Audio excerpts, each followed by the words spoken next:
Hello. Hello. By now, you should know what an ideal customer is. And this is an ideal customer profile sheet. Really starts at the top with the industries, the demographics, the markets in which your ideal customers reside. Their size. It could be number of employees. It could be revenues. It could be the size of a house if it's a consumer to consumer market. The decision making titles. Who are the three or four key decision makers that you deal with at your ideal customers that make the decisions on the purchasing of your products or services? Characteristics. These are characteristics, things that they believe in, their core values. The next one is wants and needs. Those are the wants and needs they have from their vendors, people like yourself. And then lastly, and most importantly, are the pains and fears that they share. What are the key pains or issues or problems that they're dealing with? And then we'll find ways that you can bring solutions to those. So I think it's always good to look at an example. Here's an example of a Hotzi pressure washer. It's an industrial pressure washer company in Wisconsin. And you can see the industries that their ideal customers reside in are the ag and dairy industry, food processing, manufacturing, and construction transportation. The size from an agricultural standpoint is over 2,000 head of cattle or dairy cows. Manufacturing is $6,000 purchases, and they have a paint line. So they have a paint line within their manufacturing area.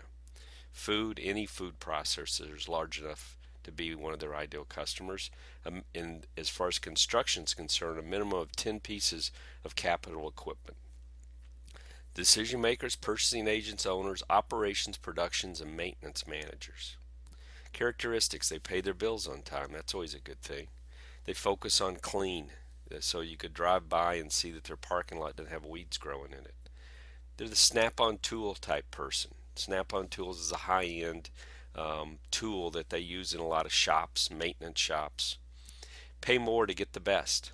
There's no weeds, as I said. They have nice equipment, a nice building. They expect equipment to last, so they invest a lot in capital equipment and they expect it to last. Believe in preventative maintenance, and they're loyal if served properly. Their wants and needs: they need to be clean. Reliability: they have to have reliability because if their equipment's not running, they're not making money.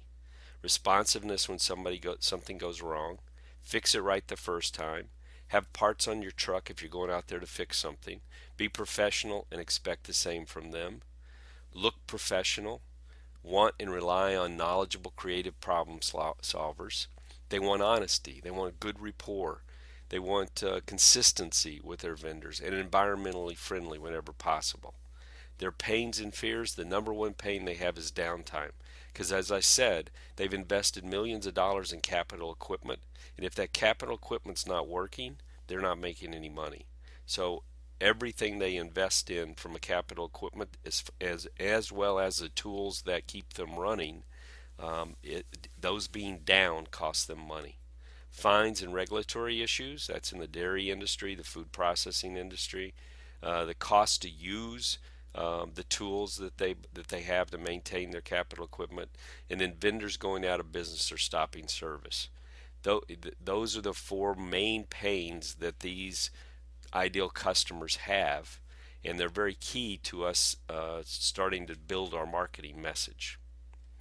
Well, I hope that gives you a good idea. If you're a consumer to consumer company, it's the same thing over here, but it's more demographics.